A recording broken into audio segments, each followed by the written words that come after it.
कलयुग की आयु 4,32,000 वर्ष की है। प्रत्येक चरण को 4 चरणों में बांटा गया है। प्रत्येक चरण 1,08,000 वर्ष का है। पहले चरण में जीव की आयु 100 वर्ष है, दूसरे में 50, तीसरे में 25 और चौथे में 12.5। घोर कलयुग वो होगा जब 9 वर्ष का बच्चा ग्रैंड पेरेंट्स बन जाएगा, दादा और नाना बन जाएगा। 9 वर्ष का बच्चा हाइट इतनी होगी कि चने के पेड़ के नीचे बैठ के छांव लिया करेगा। जैसे भी बड़े बड़े पेड़ों के नीचे हम बैठते हैं, वो चने के पेड़ के नीचे बैठ के छांव लेगा। भुखमरी इतनी होगी कि एक रोटी के टुकड़े के पीछे नदी में छलांग लगा देगा, दूसरे की हत्या कर देगा। व्यभिचार इतना होगा कि आज तो हमें सरनेम पता है, माँ बाप का पता है, बच्चियों का पता है, सब पता है। आने वाले समय में ये पता ही नहीं होगा कि किसकी बेटी है, किसका बेटा है, कौन माँ है, कौन बाप है। जैसे पशुओं का व्यवहार है, वैसा ही मनुष्य का व्यवहार हो जाएगा। जन्म देने वाली जननी से ही वयस्क होने पर वो रमण करेगा, ऐसी दुर्दशा हो जाएगी। और इस पे आप लोगों को अभी जो थोड़ा कष्ट कर रहे हो, आप लोग देख लीजिए जो भागवत में लिखा है वो हो रहा है कि नहीं हो रहा है वर्तमान में। ऐसा कौन सा रिश्ता है जो बच गया हो? अभी बहुत बुरा न्यूज मुझे सुनने को मिला कि एक बच्चे ने अपनी ही माँ को जबरदस्ती जो है सिया, मतलब बोल नहीं सकते शब्दों में, और ये कलयुग में हो रहा है। इसका दुष्परिणाम एक ही है, संस्कार विहीनता।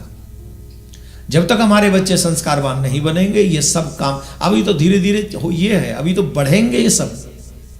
और वैसे भविष्य मालिका में आप सभी 1 मिनट और चाहेंगे, जरा सावधानी रखिए, ऐसे बैठिए। भविष्य मालिका में जो समय बताया गया है कि सूर्य जब मीन राशि का संग करेंगे और जब ये सब विग्रह बनेंगी, तो 8 साल के लिए भयंकर समय आएगा। 7 से 8 साल, 2025 से लेके 2032 तक ये समय बहुत खतरनाक है।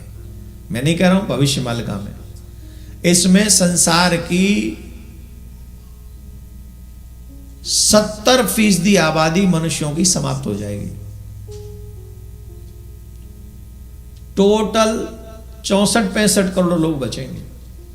अभी लगभग 7.5-8 अरब लोग हैं, और उसमें से 31 करोड़ सनातनी बचेंगे। 31-32 करोड़ मतलब 50% में सनातनी। सनातनी भी कौन? जिनके माथे पे तिलक, गले में कंटिक, हाथ में कलावा, नित्य संध्या जो करते होंगे, भगवान की पूजा पाठ जो करते होंगे, वो इस विपत्ति काल में बचेंगे। अदरवाइज सबको भगवान बुला लेंगे प्रकृति को शुद्ध करने के लिए। अब आप कहेंगे फिर तो कैसे समझे, इस प्रारंभ हो गया? प्रारंभ हो गया, आप देख लो विश्व का जो वर्तमान क्रियाकलाप हो रहा है उसे समझ लो आप क्या हो रहा है। ग्लेशियर पिघल रहे हैं, ग्लेशियर पिघल रहे हैं तो कहां जाएंगे? जल स्तर बढ़ जाएगा। जल स्तर बढ़ गया तो क्या होगा? अभी उत्तराखंड में क्या हुआ, पंजाब में क्या हुआ? जवाब दीजिए, क्या हुआ? पंजाब से बह बहकर पाकिस्तान तक लोग पहुंच गए। आपने नहीं सुना? लोग मींस पशु भी पहुंच गए, व्यवस्थाएं पहुंच गई, न जाने क्या क्या हुआ। हिमाचल का तो दुर्दशा हम बोल नहीं सकते। उत्तराखंड में देखो बादल पे बादल फट रहे हैं, आकाश में प्रलय आई हुई है ऐसा लग रहा है। और जापान में अभी यहाँ रसिया में भूकंप आया, फिर रसिया में वो जो वहाँ जापान में जो असर हुआ उसका, सब चारों तरफ देख लो माहौल। मुझे नहीं पता कि होगा कि नहीं, ये भविष्य मालिका में लिखा है। मैं तो आपसे एक ही निवेदन करूंगा, अगर होना हुआ तो हमें बचने का प्रयास करना चाहिए। और प्रयास बचने का एकमात्र एक ही है, भगवान की शरणागति ले लो, माथे पे तिलक, गले में तुलसी, और भगवान के हम हैं ये भाव मन में रखो। इसके साथ जियोगे तो बच जाओगे। खुद भी अपने आप को बचाने का प्रयास करो और बच्चों को भी बचाने का प्रयास करो। बोलो राधे राधे। आने वाला समय भयानक है। अगर आप धर्म की रक्षा करेंगे तो ये धर्म आपकी रक्षा करेगा। आप धर्म को छोड़कर सुरक्षित नहीं रह सकते।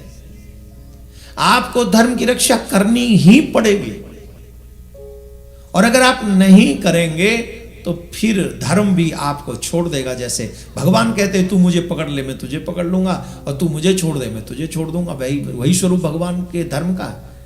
धर्म को पकड़ लोगे धर्म तुम्हें बचा लेगा, धर्म को छोड़ दोगे धर्म तुम्हें मरने के लिए छोड़ देगा। धर्मो रक्षति रक्षित। और ये कितना श्रेष्ठ शब्द है सनातन का। हर मनुष्य को इसकी गहराई, धार्मिक दिखना नहीं है, धार्मिक बनना है। और सिर्फ धार्मिक बनना नहीं है, धर्म की रक्षा करनी है। अपने मन से धर्म की रक्षा करनी है, अपनी बुद्धि से, अपने विचारों से, अपनी वाणी से, अपने श्रवण से, और फिर आतताइयों से भी अपने धर्म की रक्षा करनी है। मैं चाहता हूं आप भी तरक्की करें, आपके बच्चे भी तरक्की करें, यहां भी तरक्की करें और वहां भी तरक्की करें। लेकिन ये तरक्की तब होगी जब आप धर्म की शरण में जाएंगे, धर्म की रक्षा करेंगे। बिना धर्म के तो रावण की तरक्की नहीं हो सकी, तो हम तो क्या चीज है।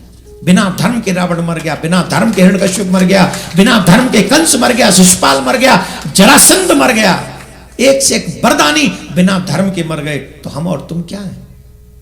और जो धर्म की रक्षा करे वो भिल्ली तर गई, जो धर्म की रक्षा करे वो भितुरानी तर गई, जो धर्म की रक्षा करे वो कर्माबाई तर गई, ध्रुव प्रहलाद तर गए।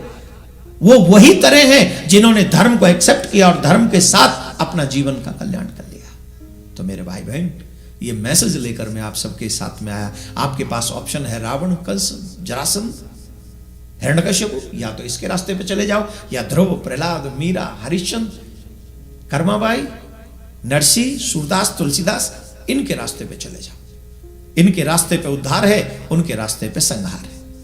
धर्मो रक्षति रक्षिता। हम स्वयं धार्मिक बने और अपने बच्चों को धार्मिक बनाएं। यही कथाओं का, वेदों का, पुराणों का, ऋषियों का, ग्रंथों का, संतों का मैसेज है। और जो इस मैसेज को समझ गया वो तर गया, और जिसने ये मैसेज नहीं समझा वो जीते जी राधे राधे बोलना पड़ा।